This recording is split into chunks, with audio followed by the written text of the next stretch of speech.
Good morning and welcome to the judges, teachers, guests, and participants of Frsis 2025. Now, I'd like to introduce our judges today. The Chief Judge is Professor Dr. Salamiah Abdul Jamal, Professor, Faculty of Hotel and Tourism Management, UITM Shah Alam, Deputy Dean of Student Affairs, FPHP. The second judge is Ms. Surati binti Mamat from SMS Dungun. The third judge is Ms. Nurul Shahidah binti Muhammad Noor from SMS Rajatun Azlan Shah.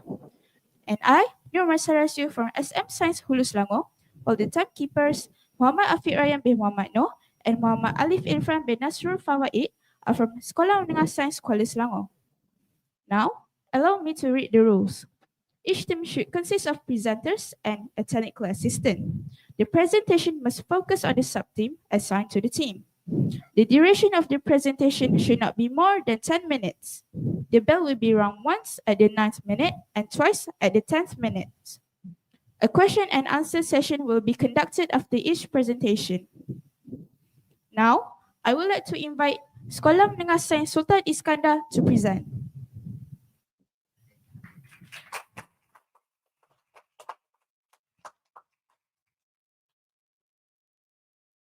Assalamualaikum and greetings for everyone. Today, our team from Sekolah Menengah Sains Sultan Iskandar MERSING will present about MERSING for MERSINgites, Eco-Growth, Real Jobs. But before we begin, it's always a culture for us to introduce ourselves. So let's meet the team. Let's start with me. I'm Frsis and I will be your presenter today. This is Sabi Sharaf, and he will be your handsome moderator. Not to forget our essential technical assistant, Alfa Sufiana, and lastly, our beloved rapporteur, Arisha Alia. Move on to the next slide. MERSING's Ecotourism.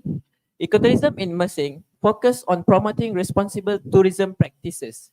This is to minimize the environmental damage and also protecting the environment at the same time. It also focuses on community-based tourism, which involve locals in tourism through small businesses, entrepreneurship, and also cultural tours.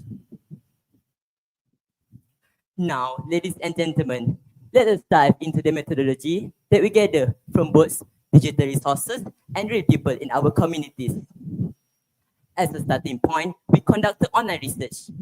We explore trusted websites and articles about the definitions, benefits, and also challenges that related to ecotourism. Secondly, we prepared a questionnaire and distribute it to around 30 people in MERSING Harbour. And lastly, we carry out short interview. While the participants answering the questionnaires, we also took the opportunity to ask them about their personal thoughts about ecotourism. Now, I would like to talk about our team keywords. For the first of all, we have, of course, ecotourism. Second of all, we have decent work. And lastly, economic growth. Ladies and gentlemen, ecotourism in MERSING doesn't just bring visitors, it brings impacts. Ecotourism presents a valuable opportunity for a country's development. These are direct effects that show how ecotourism can shape a more sustainable future. But wait, ecotourism is not automatically positive. If not carefully managed, it may also lead to negative impact on the environment and pose challenges to local peoples. Now let us explore about how ecotourism can benefit us. First of all, ecotourism in MERSING often gives us more income than regular tourism, especially in areas rich with natural beauty. Secondly, ecotourism doesn't just protect the nature, it creates real job opportunities. These are not just any jobs, they offer fair pay, safe pay wages, and also long-term work. Honorable judges, ecotourism in MERSING. Honorable judges, have you ever wondered if something that meant to save the nature could actually harm it? Ecotourism in MERSING also comes with its own sets of problems. First of all, to attract and entertain visitors, local traditions might change or exaggerated, losing their original meaning. Secondly, bringing too many visitors in Mersing can also damage the environment and also making it harder for nature to recover. Okay, ladies and gentlemen, now let's dive into our team objective. The first one is to determine if ecotourism in Mersing deliver decent work for locals. Second, to study the economic growth affected by ecotourism in Mersing. And lastly, to identify the impact of ecotourism for both locals and the environment. Now, I will talk about our problem statement. The problem is locals are not fully involved in ecotourism. Yes, this problem is really happening right now in Mersing, and there's a reason for it. The reason is many local residents are not fully understand what ecotourism is and how it benefits them directly. Moreover, ecotourism itself requires specific skills. Not all locals have access to proper training or courses to prepare themselves for this. For example, ability to talk with tourists and tour guiding. And lastly, many ecotourism projects in Mersing are planned and managed by private companies and also outsiders. This left locals in Mersing without no job opportunity in this sector. So, Sabik, who do you think is responsible to overcome this problem? Frsis, that's interesting. I wonder, who is it? Okay, let me tell you. There's one organization that help locals in Mersing to prevent this from happening. The organization is East Coast Economic Region Development Council. This organization was created to give support and training to locals to ensure nobody is left behind. So you may ask me, what did they do to help the locals? They help locals by doing a program called Human Capacity Development Program. Okay. This program is used to train and support local entrepreneurs to run tourism, such as uh, uh, food guide, tour guiding, food stall, and handicraft in cooperation with partners like Agrobank, Maybank, and Sirim. Tourism under this organization also have attracted billions in private funding and generating jobs. Coupled with agribusiness and fisheries, it helped diversify Mersing's economy and build resilience.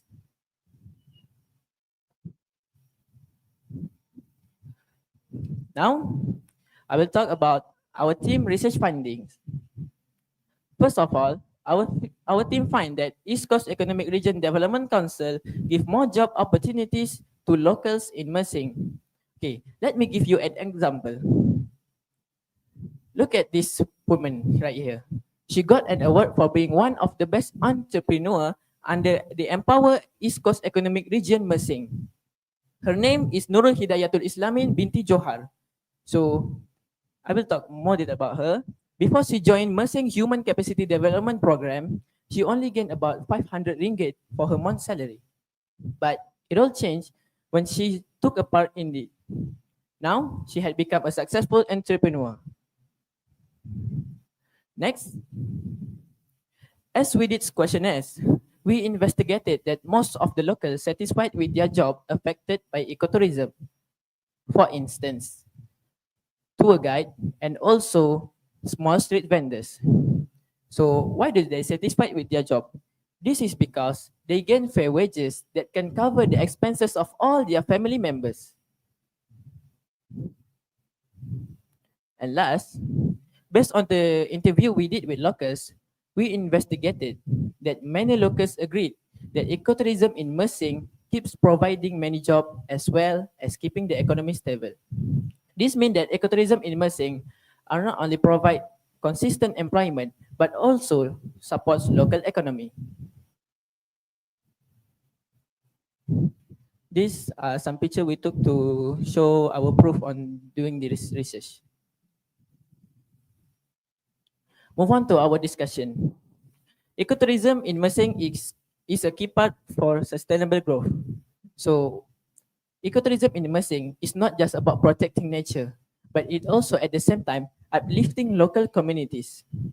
And for sure, Mersing will become one of the best places for ecotourism overall. And lastly, our discussion. Mersing is not just a place for sightseeing and enjoying nature, but also a place for education. Mersing is a great spot for eco-friendly travel where you can learn and also enjoy nature. And lastly, Mersing create good jobs opportunities for locals so they can gain fair wages and have a decent job. These are the reference, and that's all from us. Thank you.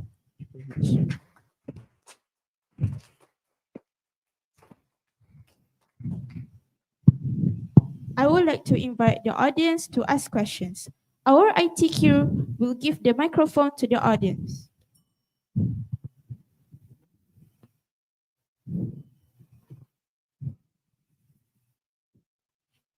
Yes. Thank you. I would like to ask, how can Mersing balance ecotourism growth with ensuring fair employment practices and long-term economic sustainability?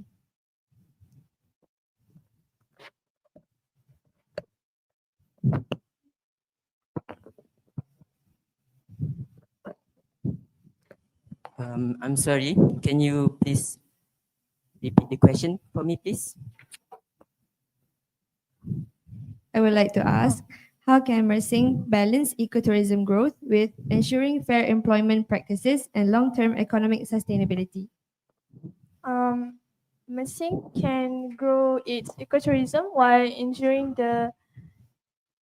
uh, ec- ensuring the fair work and economic sustainability by involving local people in various activities such as island tours, selling handmade crafts, and all. At the same time, protecting sorry,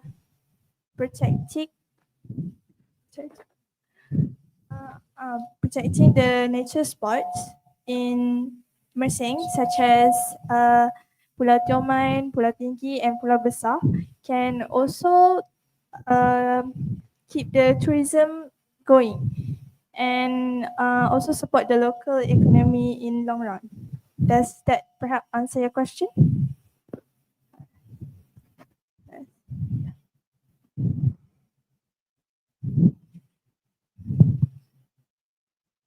I would like to invite the judges to ask questions.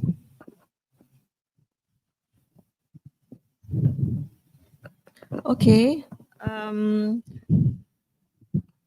Just now in your problem statement, okay, you mentioned that local people,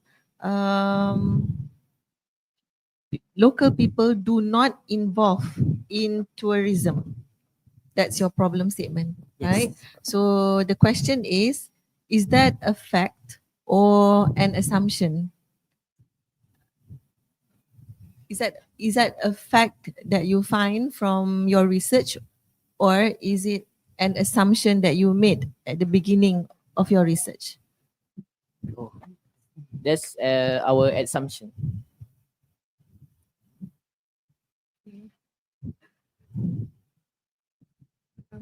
Okay. Next question is that you have surveys and also interview, right? Do you actually use the same respondent for both? Yes, we do. So meaning the same sample, you survey them, and then they are the same person who answer your interview. Yes, Oh, okay. Then how many are they that you interview? in about 30 people in Mersing Harbour.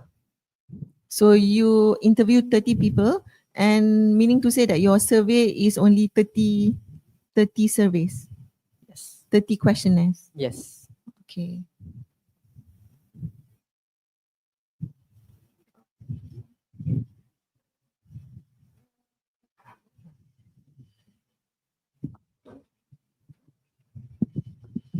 Okay, in your presentations, you have mentioned that locals are not fully involved in tourism, right? Okay, as teenagers, you yourself in your school, when you come back to school, what is your role to encourage people at your age to be involved in ecotourism sector?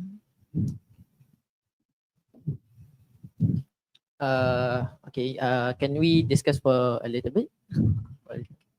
For the moment, please.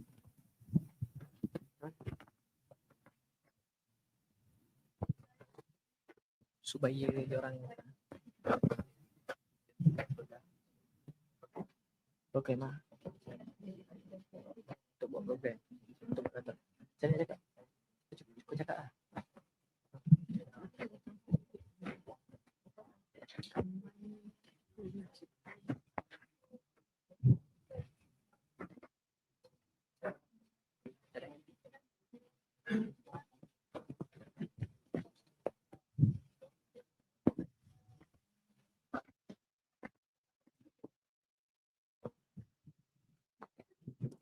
All right.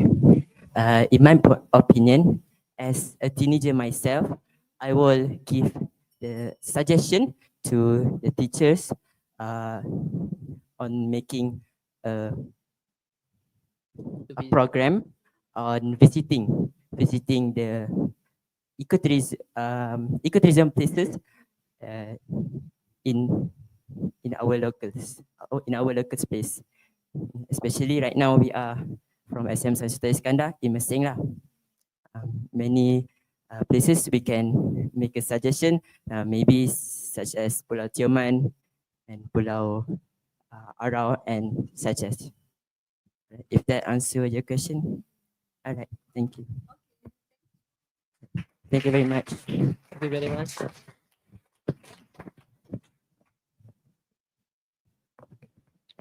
Thank you. Now, I would like to invite Academy Sains Pendang to present.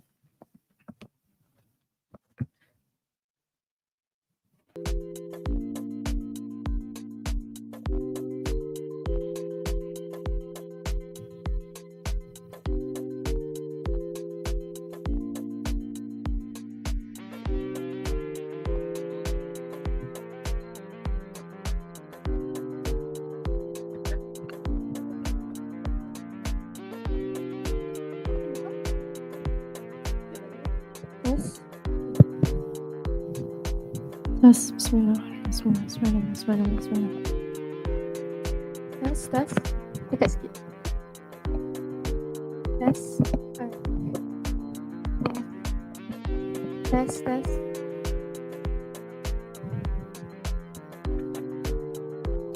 Betul lah. Betul. Okay. That's 1, 2, 3. Alright. Good. Bismillah. Bismillah. That's my 1, 2, 3. Open.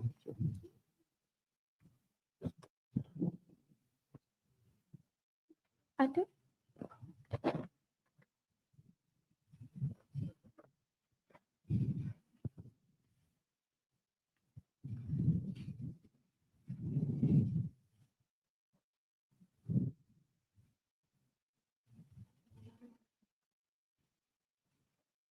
Dah. Alright.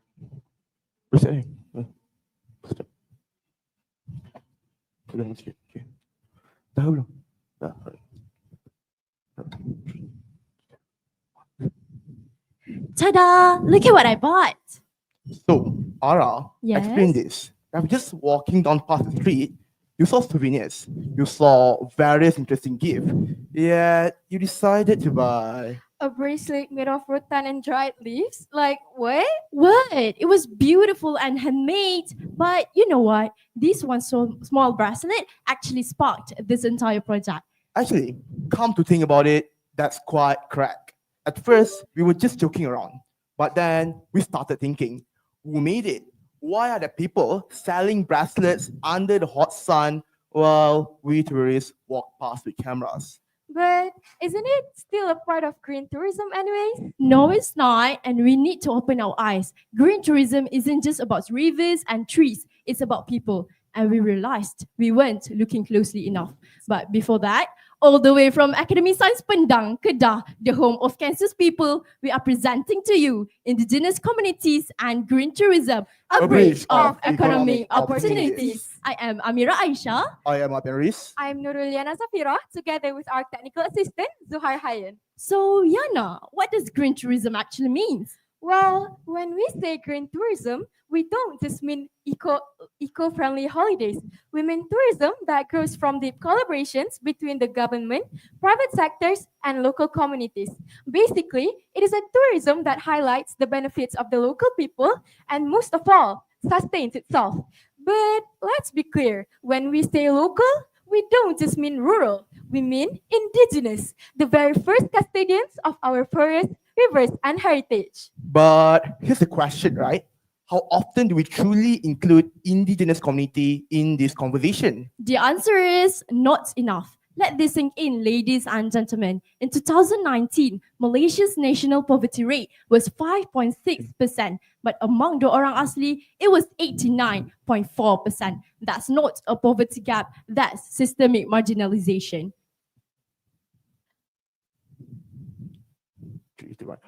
And here's what we found.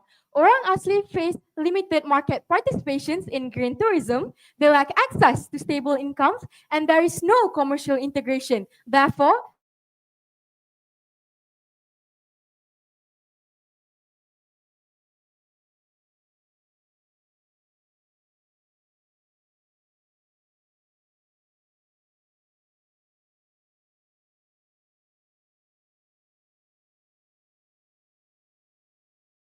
Objectives. First, to assess the current indigenous participation in green tourism, explore strategic avenues for expansion, and lastly, to ensure long-term ownership of the economic returns by the orang asli themselves.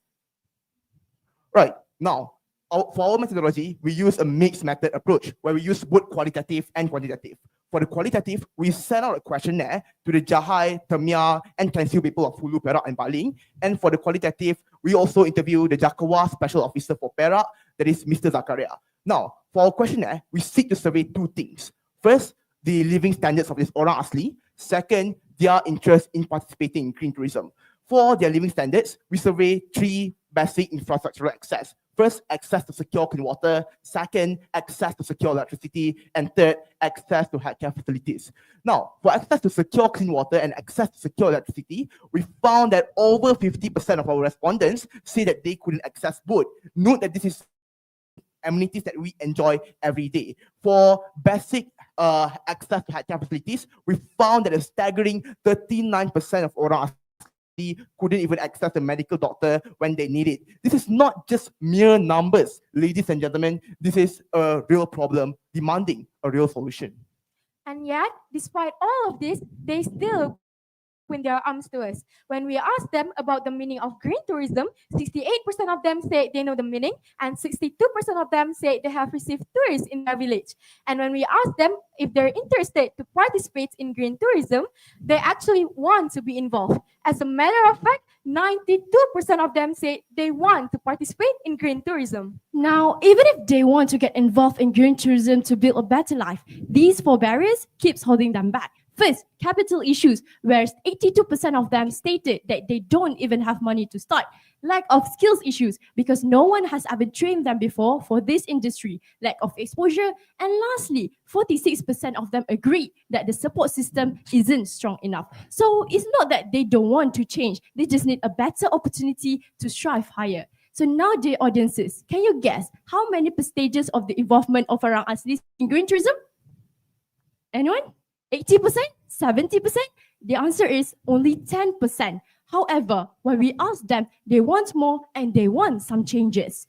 So, Ara, you're suggesting that we should start from scratch? We are not starting from scratch. Let's look at the Mahmeri of Carey Island. Their cultural showcases drawing thousands. Also, not to forget the project of Royal Belum Rainforest. These aren't outliers, they are proof of concept. However, let's not kid ourselves. They are also exceptions. Traditionally, most orang asli rely on subsistence farming, fishing, and forest gathering just to survive. Lately, Green tourism has been showing real promises, but here's the thing, ladies and gentlemen, it is still pretty small, uncoordinated, and unregulated. There is no solid policy and no long-term support to help it grow. Play the video. Audio.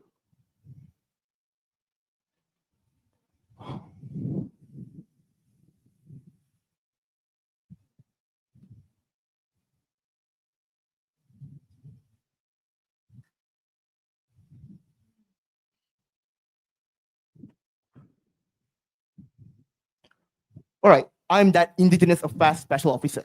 Today, I'm going to present to you our solution to all of this. That is, we have developed quite a new model that is called Government-Linked Social Enterprise Cooperation, or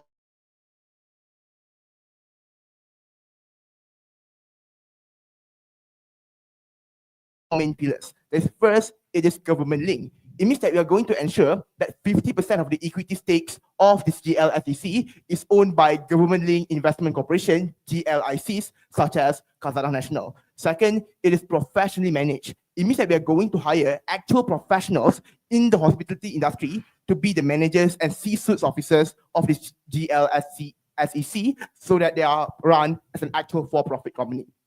Third, it will be community operated. It means that we are going to ensure that more than 70% of the job opportunities from this GLSEC goes directly back to the orang asli themselves. We are going to hire this orang asli so that they could make a stable income. Fourth, equity ownership. We are going to ensure a mandatory 20% equity ownership by various orang asli cooperative in the equity state of this GLSEC. Now, you may wonder, how exactly do we source our revenue, right?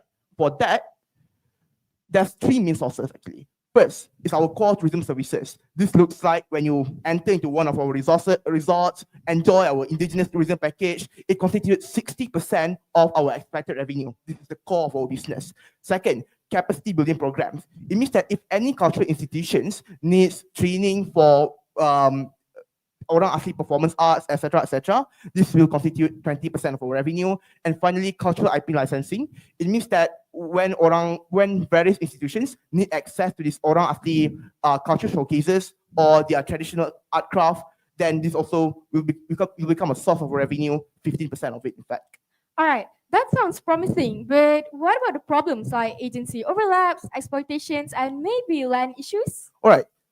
Since we are not being naive here, we already preempted those, and these are our answers. First, we are going to create a centralized coordination board consisting of various stakeholders like Jakoa, Perhilitan, Ministry of Natural Resources, etc. This will ensure a better, more centralized, coordinated action. Second, we are also going to impose a 99-year tourism concession between this GLSEC and the orang asli so that land rights for the orang asli could actually be protected. Third, to avoid private sector exploitation, we are going to ensure that every single MOU or Memorandum of Understanding between the GLSEC and Orang Asli has a specific clause mentioning the protection of Orang Asli. Will there be any domestic expansion?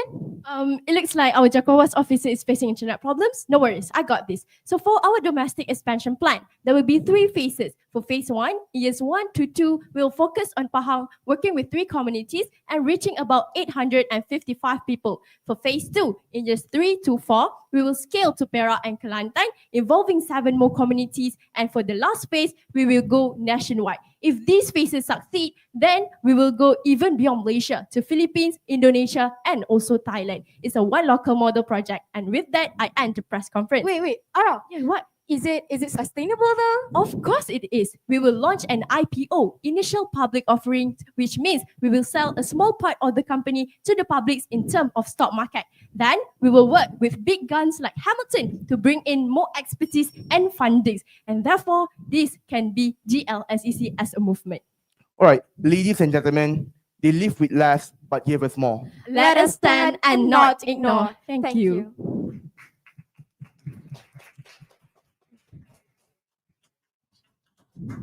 All right, we welcome any questions from the audience.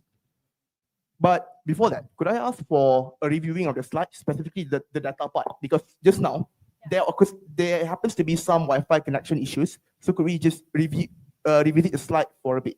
Kejap. Buka dulu. Okay, yeah. So this is the result of our questionnaire. Okay, now any questions? Yeah, any questions? Sure. I have a question. How will JLSEC handle insurance and liability issues for tourists visiting remote Orang Asli areas? All right, yeah, there is actually a three-step plan for this. First, we are going to ensure a coordination between the GLSEC and various insurance travel agencies. You could see this in the status quo. Like, for example, if you want to travel in Thailand, there is a specialized Thailand travel insurance agency. Then we are going to create quite a similar model to that. Second, we are also going to ensure a public liability insurance as a whole, consisting of 10 million ringgit. That is, if anyone got injured in our facilities, then they will also be covered by this insurance. Third, we are also going to ensure that we establish a better communication network between this GLSEC and various private insurance companies like AIA, Kurnia, etc., etc. Any more questions?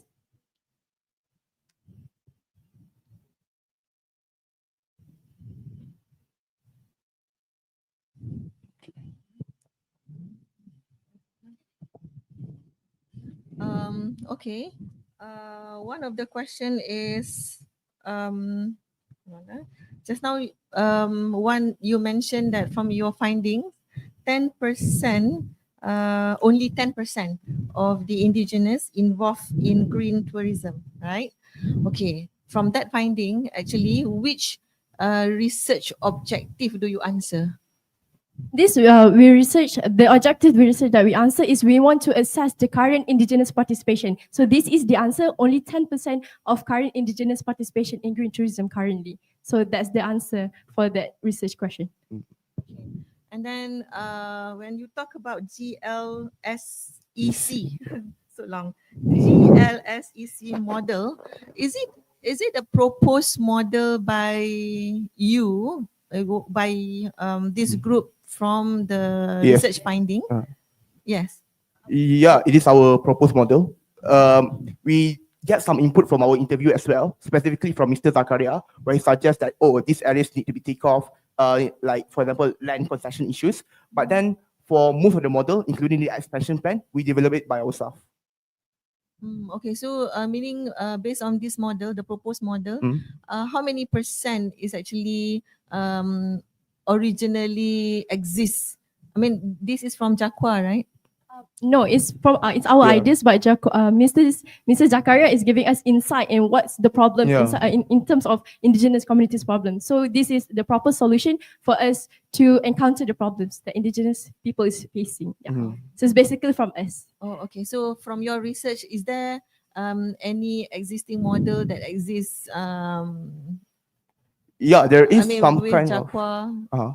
Okay. For Malaysia, I think this GLSC model hasn't existed yet, but quite a similar model could also be found in Australia, where there is an agency run by the Australian government specifically to develop the tourism targeting the Aboriginal community, the Australian indigenous community.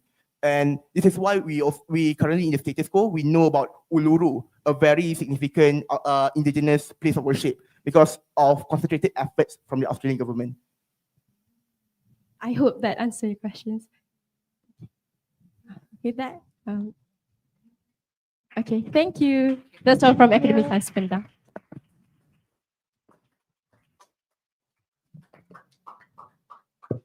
Thank you.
Test, test.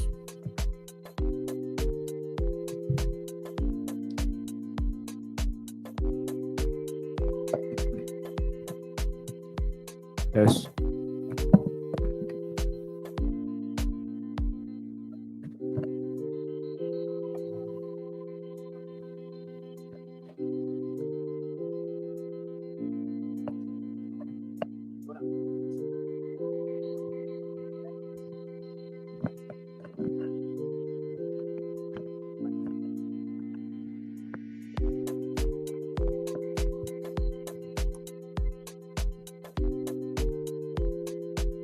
Yes. No.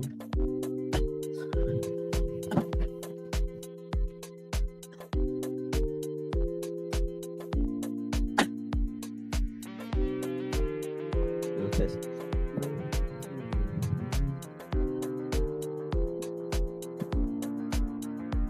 No.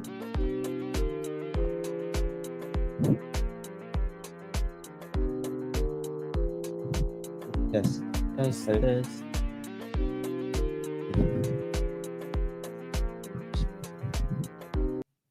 Yeah. Yeah, you.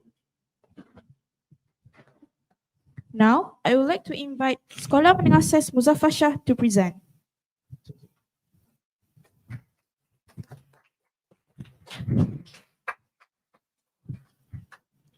Okay. Yes. Okay. In this era of globalization, tourism has become an important part of a country's economic growth. But is tourism the best option we have?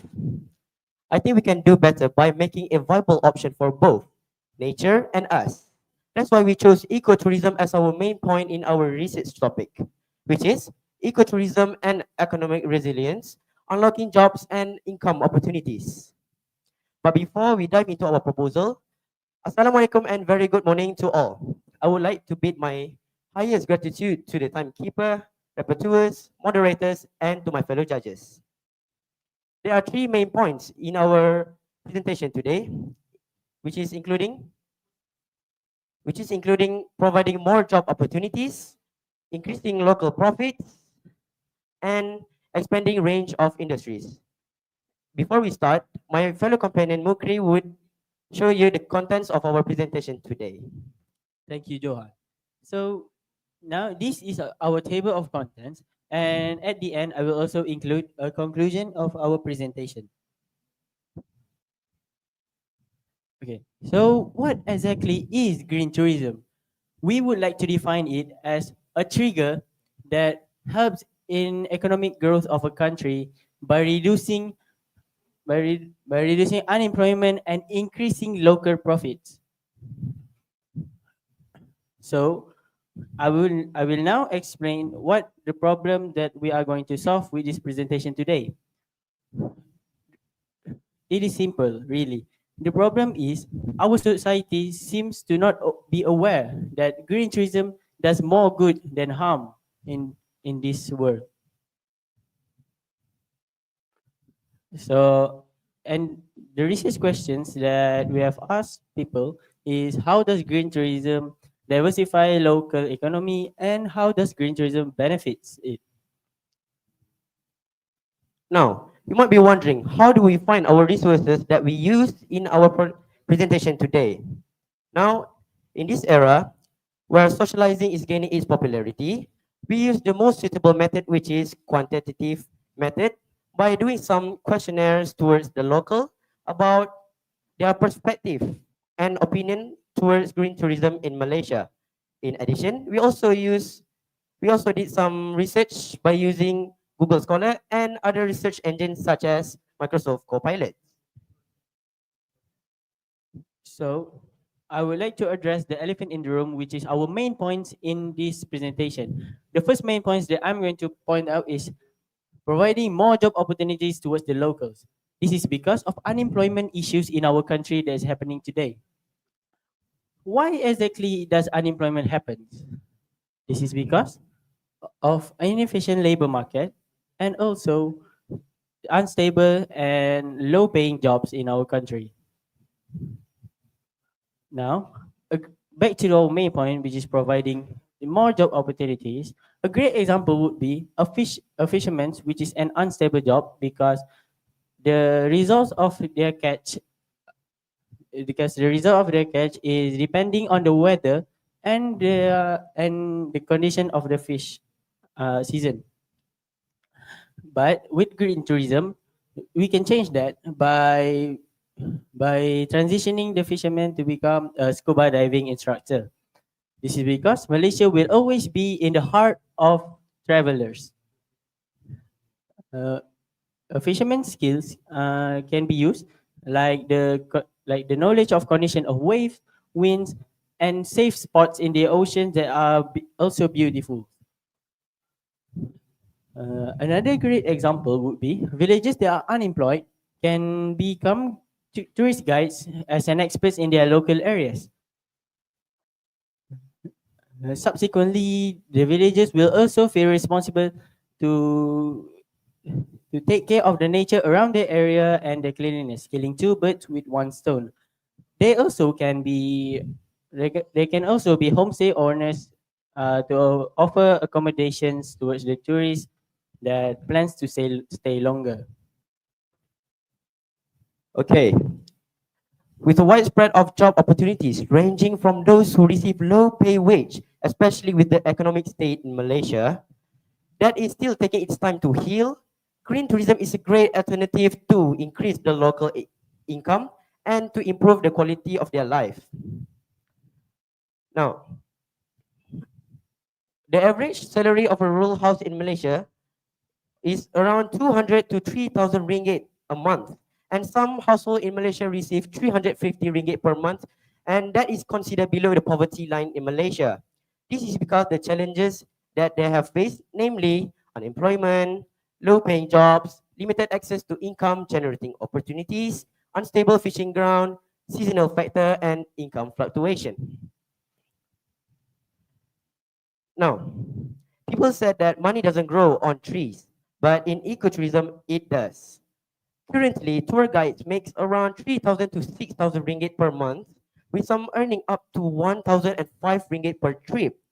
Similarly, homestay owners makes up around 4,000 to 15,000 ringgit per month, and some famous homestay for example, there's a popular homestay in Taman Pelangi, Johor Bahru, which is reportedly makes around 2,287 ringgit per week. And that's a week, ladies and gentlemen. And then we got scuba diving instructor, where they make around 3,000 to 4,000 ringgit per month, with some skilled instructor earning up to 5,000 ringgit per month.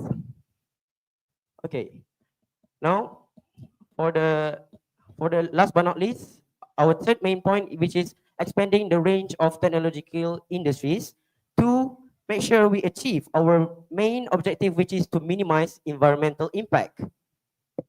This requires high-end technological that can be able to reduce our carbon footprints. And this is requires country to enlarge the technological industries to to create newer and better technology to make sure the affect the environment, such as agriculturing and manufacturing. So now we are nearing the end of our presentation, but before that, I would like to conclude everything up.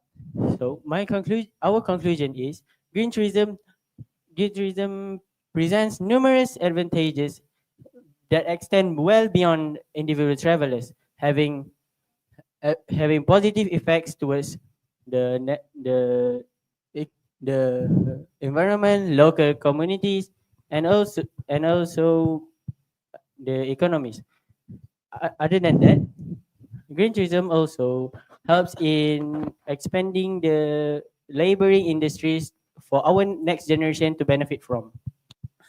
So, in simpler ways to say, green tourism not only helps us and nature, but also helps preserve our dear earth in the long run. So that's all from ours. Thank you very much. And in case we don't see you, good afternoon, good evening, and good night. Okay. I would like to open some questions to the crowd.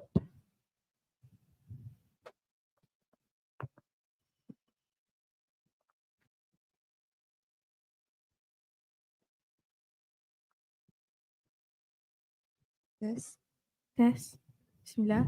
Assalamualaikum warahmatullahi wabarakatuh. In your opinion, Salam. does green tourism only give benefit for the jobless, or is there an even wider scope of its benefit? Thank you. Yes. Okay. Right. Thank you for the question. So I think that green tourism not only gives financial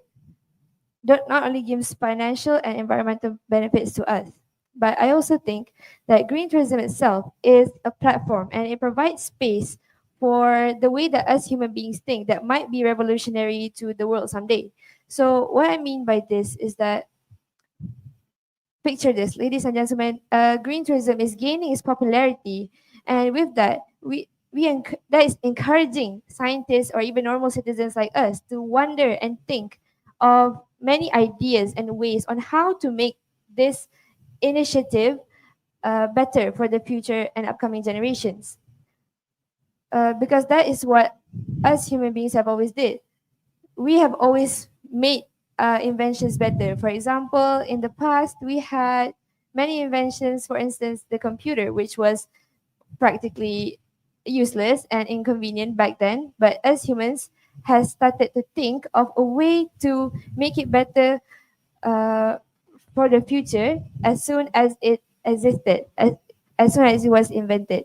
So coming back to our problem, with the green tourism, with green tourism just existing, our world will think in a way that we have never before. We will try to make it better for our world.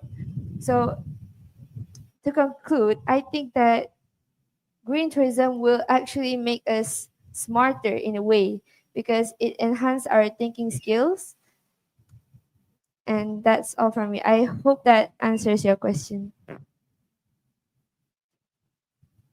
Any other questions?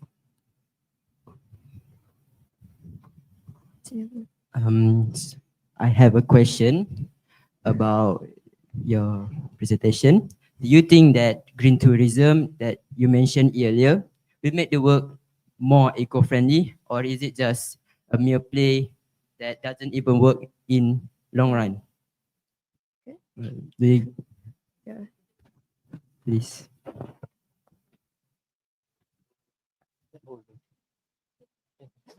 Thank you. Thank you for your question. Yes, I do agree that green tourism actually attracts more tourists to come to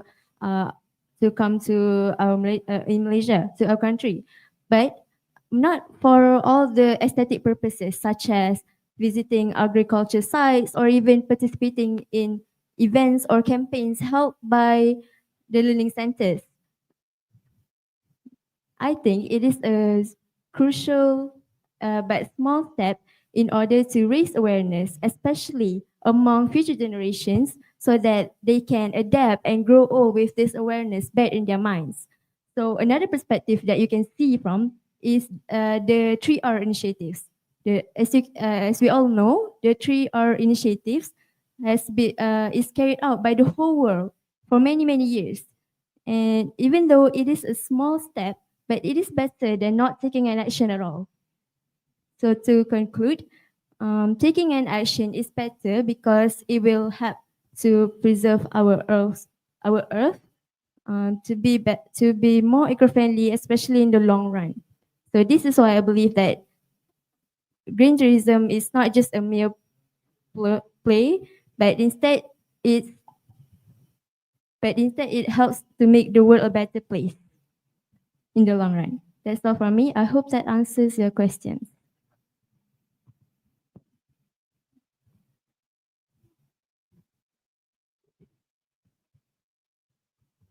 All right. Since you mentioned about inefficient labor market, can you elaborate more on that? Okay. Thank you for the question. We mentioned in our presentation that inefficient labor market is one of the factors that cause unemployment. So what is inefficient labor market? It is when the market doesn't match the available qualified workers. And these qualified workers might be examined based on their personal background, academic qualifications, and also enhance skill abilities, which not everyone has, especially those who live in rural areas, which we focused on in our presentation. So that's why we agreed that inefficient labor market is one of the factors that cause unemployment. Thank you. Thank you. Thank you.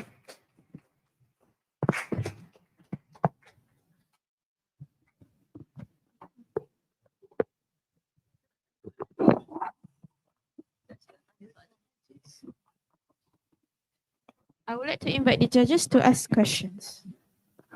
Yes. Hi. In your abstracts, you have mentioned that a quantitative approach through surveys and questionnaires that were distributed to the public, ranging from those who work in sectors like the tour guides and travel agencies. So my question is, how many respondents that you have carried out the surveys? Second, who are your respondents? And the area that you did your data collections. Okay.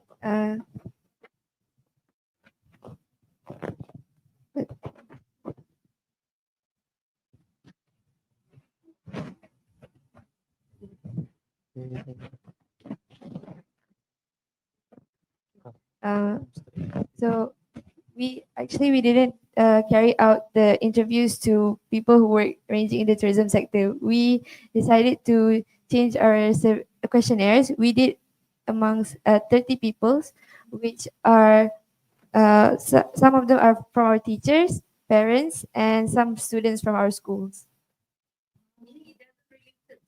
No. No. Okay, thank you. 30. Any more questions?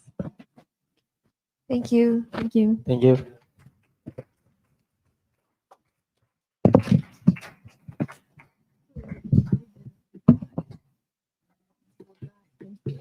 Thank you. Thank you for the wonderful presentation just now.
Subhanallah. Subhanallah.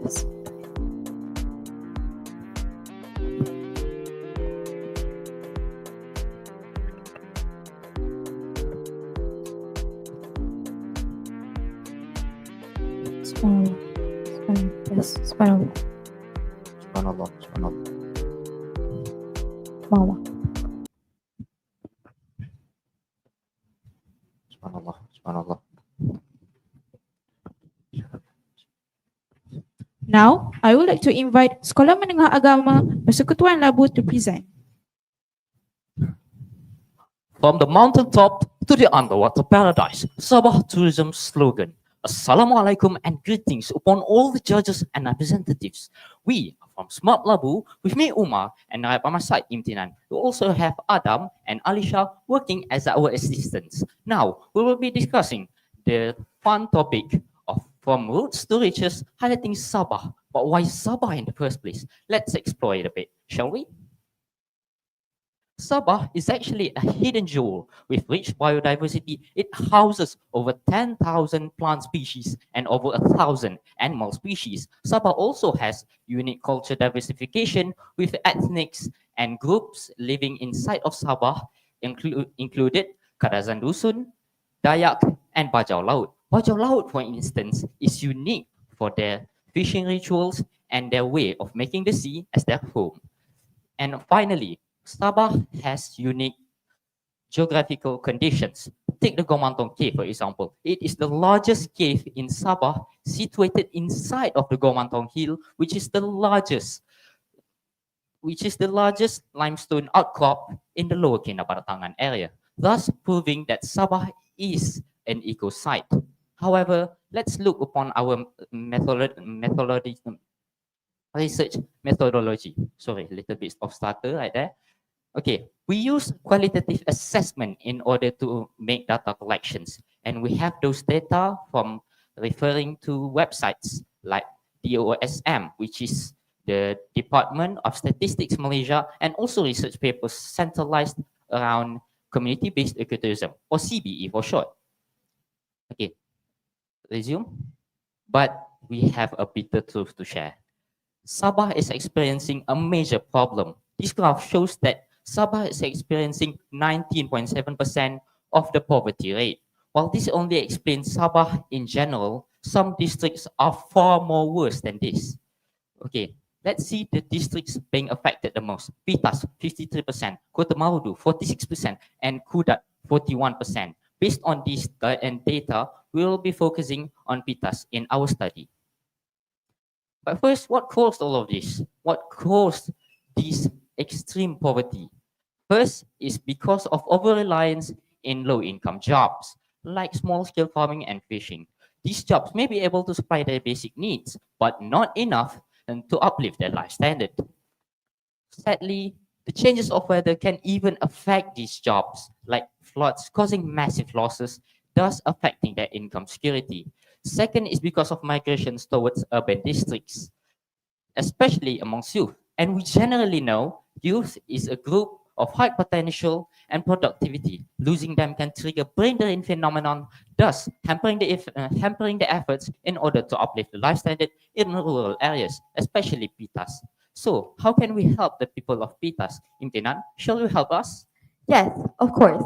So, our research objective is simple. So first, we want to explore on how ecotourism can actually create decent jobs for the rural communities. Second, we want to examine on how ecotourism can actually lead to economic stability to long-term income stability. And lastly, we want to evaluate on how ecotourism can actually promote environmental awareness and eco-friendly practices. So now, let's go back to Uma and see how can we overcome poverty in Sabah with our approaches. In order to make impactful changes, we must have strategies. So here we are with some approaches from 4 different perspectives in order to help change Pitas. First is from the perspective of local government. The local government can set and implement eco rules in order to protect the nature. To add a cherry on top, they can help by developing sustainable buildings using eco-friendly substances. These can create jobs like engineers and architects in order to help and maintain this project. And talking about example, we have thatch roof, for example. It isn't just a cheap structure, whether it's synthetic or traditional, but can also enhance cultural experience. Now, moving on to the second perspective is from the NGOs. So before handing over to these locals to lead the way, we are going to be giving them training first. So we are going to be inviting experts from these NGOs to give them proper and also professional knowledge so that they are able to also know how they are able to lead the way. We are also going to be conducting awareness programs for both the locals and the tourists so that this way they're able to learn about the long-term benefits of adopting eco-friendly practices and even learn more about the cultures in Pitas Sabah. Third is the perspective of the management team helping the people of Pitas. They can help by improving village-run homestays and local markets. With this, the locals of Pitas can earn income by selling their products directly to tourists while also providing services like accommodations. These can create job opportunities like business owners handling restaurants, shops, and accommodation sites, while farmers, fishermen, engineers, and craftsmen can earn income by supplying these business outlets, thus creating a large web, a large web of income. However, this won't work if there were no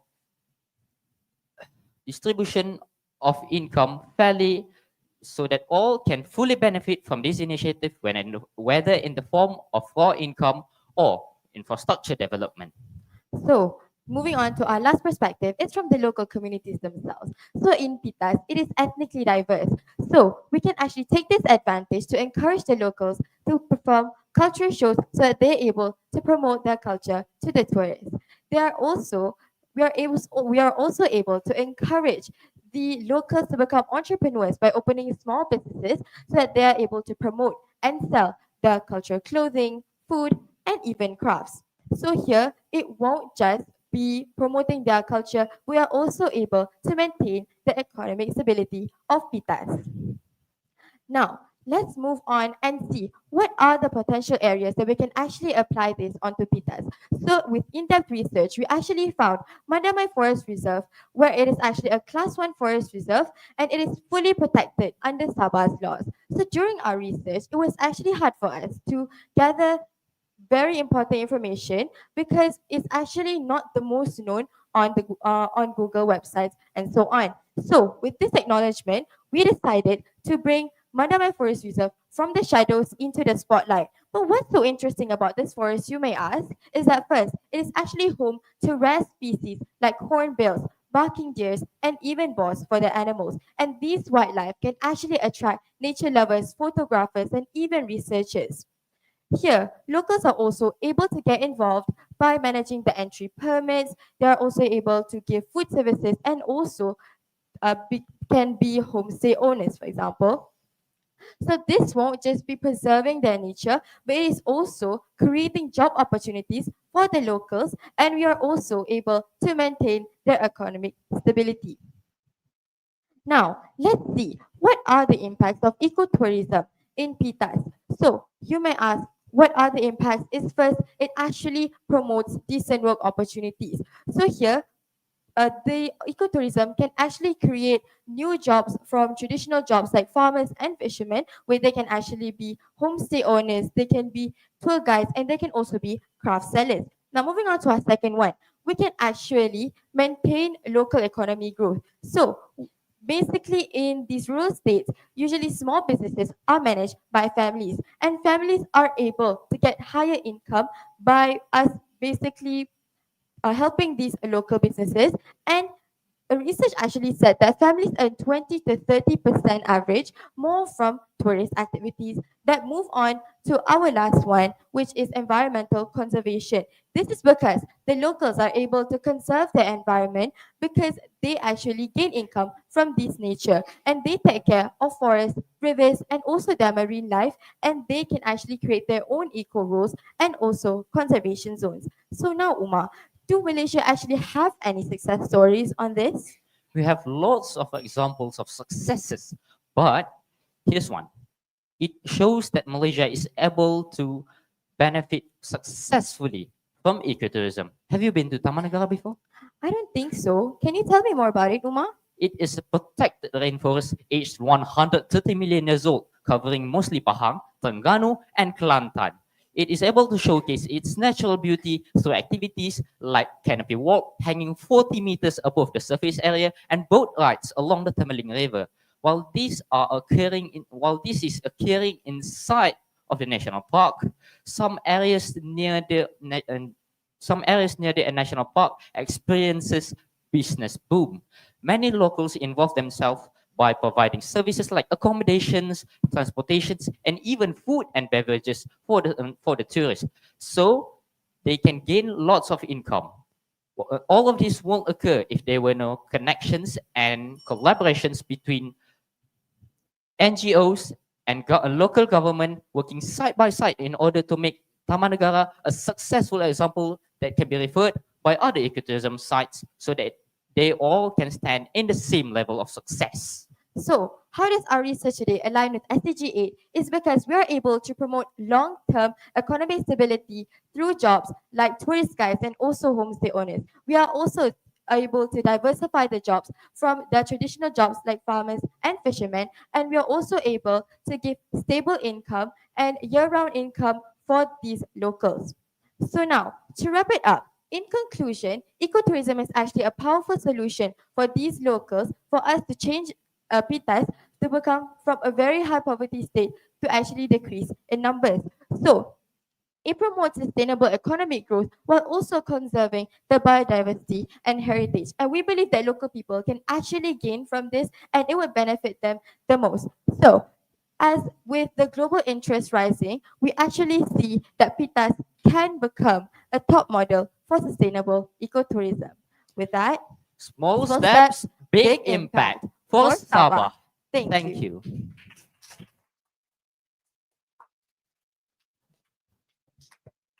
I would like to invite the audience to ask questions. Our IT crew will be giving the microphone to the audience.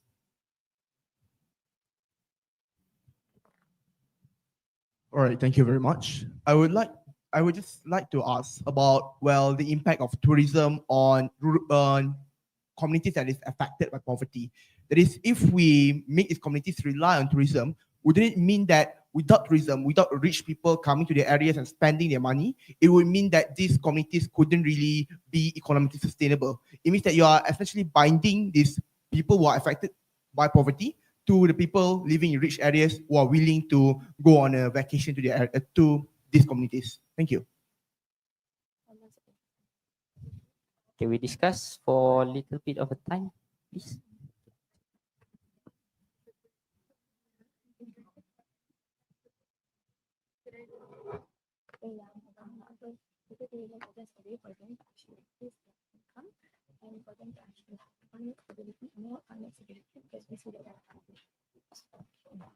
So, thank you for your question. Basically, you're saying that if these locals don't have ecotourism, then would they actually just be like, there will be no economic stability? Well, actually, we introduced ecotourism here because we want to actually improve the economic stability. We actually want them to have a backup income source so that when basically the seasonal gigs like farmers or fishermen, let's say a fisherman when it's raining, then they aren't able to basically do their job right. So with ecotourism, it actually offers a wider job opportunity for these locals to actually experience and gain their income even if their main job isn't able to be performed during that time.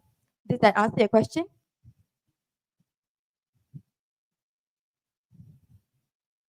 Okay, so earlier you mentioned community-based ecotourism. Could you elaborate a little further than that? Sorry? Could you elaborate more based on your community-based ecotourism? So basically for community-based ecotourism, we're actually going to be empowering the communities to be leading the way. Basically what it means is that we are going to be prioritizing the communities to actually be doing most of the stuff with guidance from the NGOs and also the local government. So basically the community role is to basically handle the homestays and maybe even be the eco guides for these locals. Does that answer your question? Yes, thank you very much.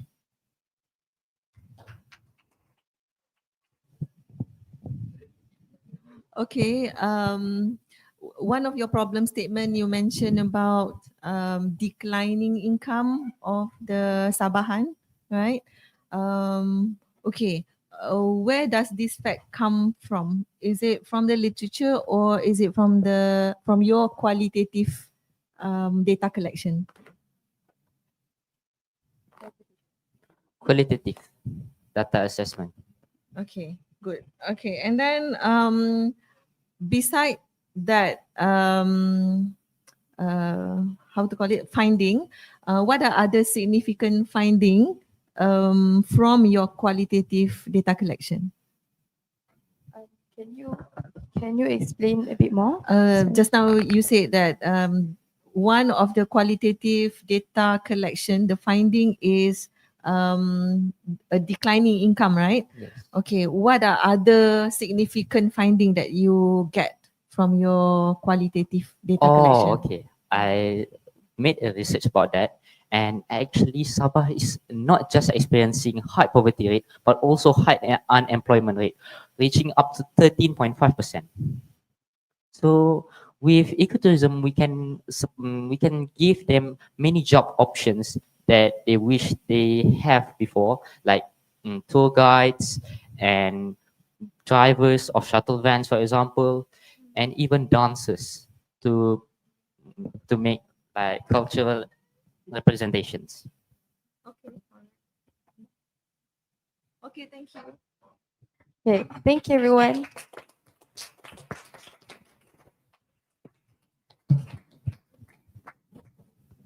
Thank you for Sekolah Menengah Agama Persekutuan Labu for the wonderful presentation just now.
Yes.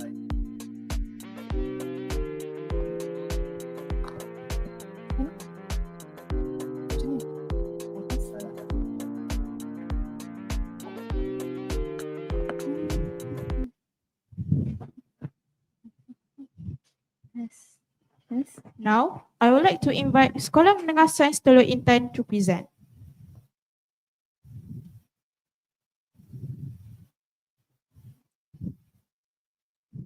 So imagine this, a small, peaceful town that is surrounded by mangroves, river, birds, coconuts, fully untouched nature. Yeah, it is full of potential, right? But sadly, it is invisible to the eyes of the world. And that place we're talking about is BAGAN DATUK. Why is that so, Fatin? Well, many say green tourism is actually a future for rural growth. But if that's true, why do places like Bagan Datuk still struggles to make it work? Maybe not every quiet place is actually at peace or doing so great as we thought. But before we dive deeply into that, Assalamualaikum warahmatullahi wabarakatuh.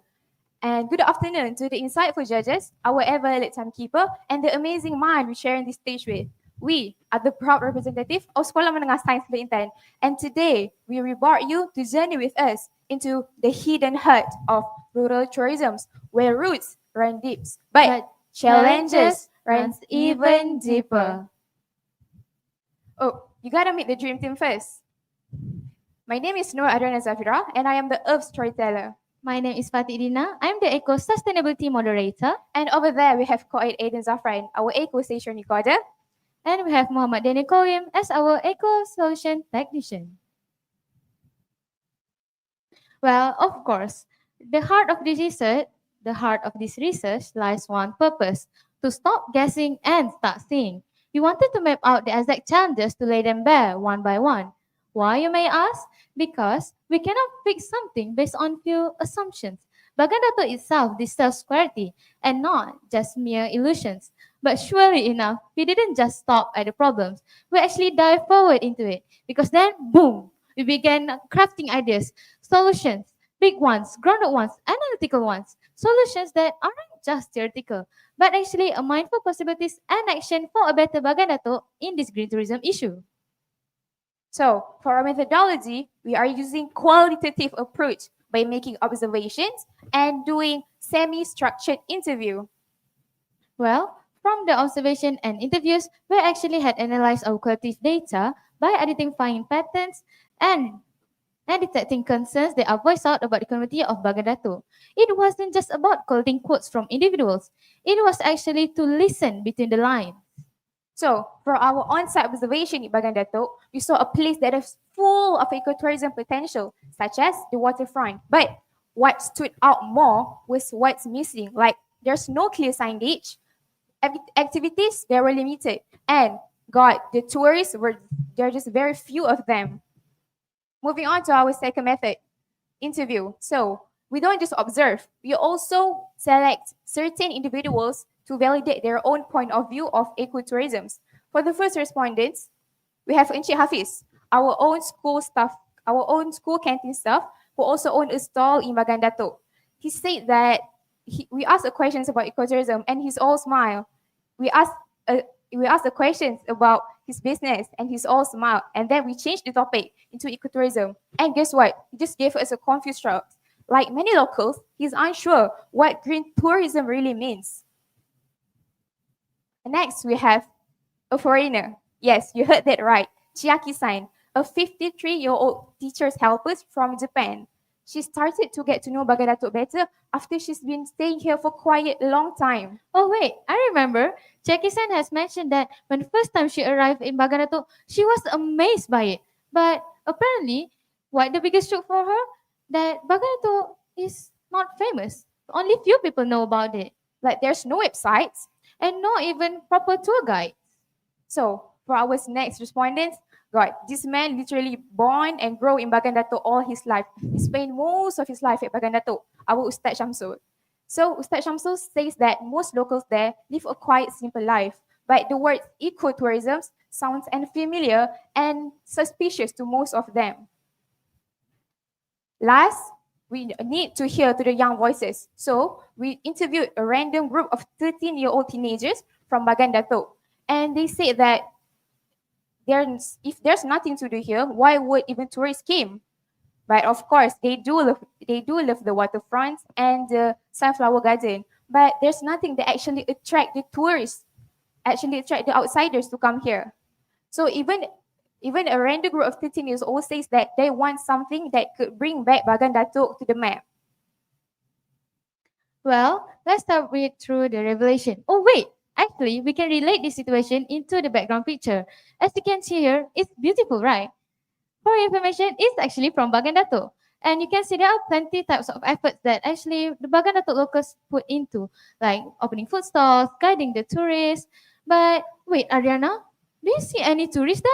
Well, from my point of view, there's like barely even, I can even count it with my hands. Yes, and that actually highlights what is the problem here. Bagan Datuk doesn't lack any charm. It's already beautiful as it is. But what is lacking? It's the spotlight from the tourist eyes. Which, from the revelation, it breaks down to the four main causes. Let's start from home. Bagan Datuk locals itself actually are unaware of what their surroundings can offer. They live beside the beauty, but unfortunately, they aren't aware that it's tourism worthy. And from that, they actually didn't care to actually properly protect it, promote it, nor profit from it. It's a silence of their own identity. Then, of course, let's talk about visibility. If you ask me why is that, because in this situation, Bagan Datuk is like 2 out of 10. Can you imagine? When you scroll online, you see Langkawi, Bali, Sabah, even hidden gems in Terengganu. But what about Bagan Datuk? Nothing. There's no active campaigns, no proper brandings, and no actually social media posts that could say, oh my God, it's Bagan Datuk, let's come visit this place. Sadly, no. Then for the conservative local mindsets, for your information, they aren't fully resistant nor fearful, but actually more to hesitant or cautious in fact. Wait, being cautious? Yes, all along they are being cautious. They are afraid of changes that could happen at their place. Like, would their culture be respected? Or is there any misdeeds that will happen between the locals and upcoming tourists? They are suspicious of it, but still open-minded for the situation. Then, of course, the inadequate investment attractions. Well, this situation is more to government-based. Why is that? Because it relates to fundings, investment, and something that could help to make more attractions in Bagan Datuk to attract tourists. But apparently in Bagan Datuk, this situation seems still unreachable or still not proper. So what if all the problems that Fatin just stated just doesn't have been solved and keeps piling up like low awareness, zero investment, poor marketing, and outdated mindsets? We don't just lose tourists, we lose Bagan Datuk souls. The Bagan Datuk towns that actually have its rich natural beauty like stretching mangrove forest and the golden sunset glazing over the water slowly fading away. The waterways, they feel empty, jetties grow quiet. The natural charm that once shines in Bagan Datuk is slowly fading away. And the worst part is, no one sees that. Tourists, well, they might come back, but they won't stay. They won't connect, and definitely, they won't come back here again. Well, to sum it up, Bagan Datuk's potential is being wasted. Well, no, not from lacking the beauty, of course, but apparently they are wasted because there are no proper direction for them to actually grow through in this tourism world. Why is that? Because it actually has a beautiful place, many tourists could come, but there's no spotlight for them. Well, but if no action was taken for this, then Bagan Datuk will stay hidden forever behind the shadows and remain unknown. So we refuse to sit back and let this happen. Our strategy focuses on three key solutions. The first one is, so as you can see here, we created a TikTok account to boost our ecotourism by making social media challenges. Okay, then for advocating for increased state government funding, it's already clear from here that we are trying to actually gain the attention from the government to help us. Like we are proposing a strategic investment method where actually the fundings aren't random, but actually focused to highlight the attractions and help Bagan Datuk to grow more in the ecotourism. And of course, it doesn't have all to rely on the government itself. We could also rely on private sponsorships, like where it's a hybrid method where both government and the private sponsors can contribute to ecotourism in Bagan Datuk. Last but not least, we also printed out flyers for the purpose to educate the locals on the benefits of green tourism. Another major reason why Bagan Datuk struggles, it isn't lack of beauty, it lacks of belief. Many locals believe that tourism really doesn't benefit them. Our study found that without understanding, there's no support. All in all, Bagan Datuk doesn't need to be radically transformed. It needs to be understood, believed in, and brought back to life by its own people. Green tourism, it is just about visitors. It's about vision.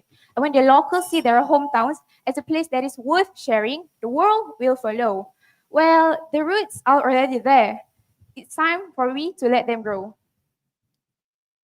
And that's all for us. Thank you for your attention and time from our wonderful audience and judges. Feel free to ask us any questions. Thank you.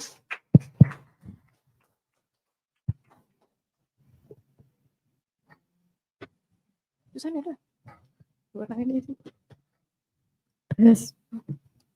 Okay, so hi, I'm Intan from Scholar Labu. So, how realistic is it for you guys to get government funding? Okay. Nih, we have us.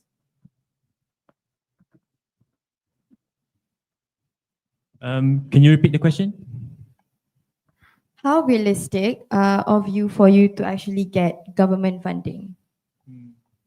Well, it's not possible, right? It's not difficult, but it's possible. As you can see.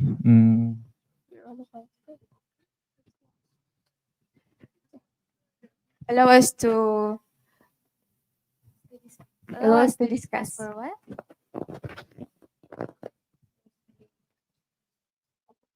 Well, it really is difficult, but it's not impossible. And why is that? Because what are we doing right now is trying to actually attract the attention. We are having a solid ideas, a solid purpose to actually grow Bagan Datuk in this ecotourism world.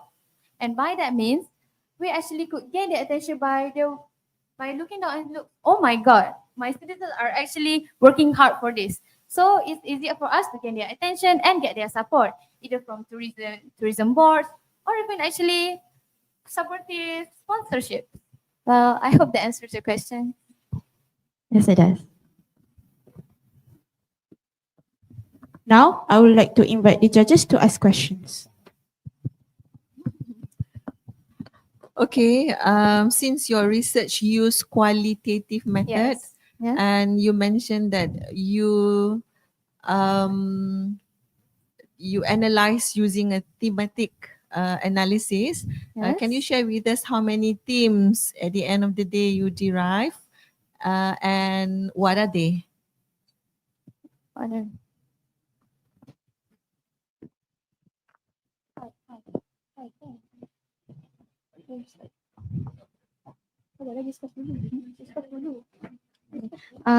May I give us a permission to actually discuss together first? Thank you, ma'am.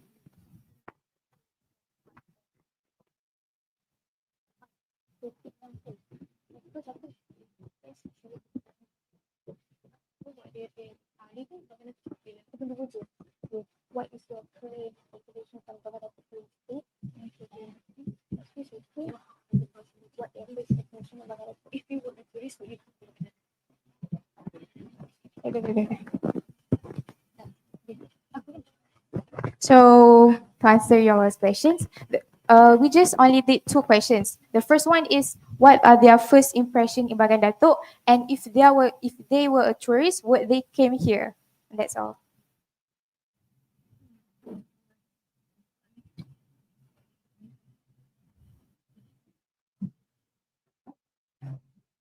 Okay, thank you very much. Thank you for the audience and the judges. Thank Thank you. you.